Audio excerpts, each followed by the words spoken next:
The public's anger at the Southern Pacific didn't just simmer, it produced some of the earliest experiments in railroad regulation in all of American history, years before the federal government acted.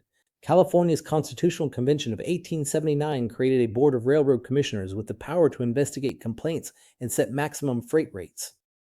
That was a genuine institutional innovation, and it reflected just how deep the resentment ran.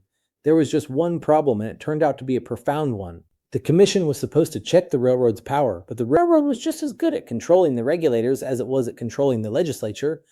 Contemporaries watched the Southern Pacific shape the commission's membership and its decisions. We have a name for this now: regulatory capture, where the industry being regulated quietly takes over the body created to regulate it.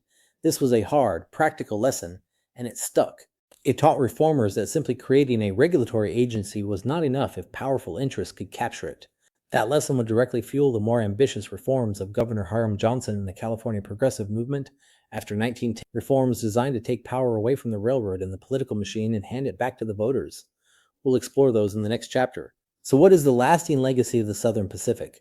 It's genuinely three things at once, and a serious account has to hold all three together. It was an engine of economic development, transforming California from an isolated frontier into a node of national commerce. It was an instrument of racial exclusion and indigenous displacement, with real human victims.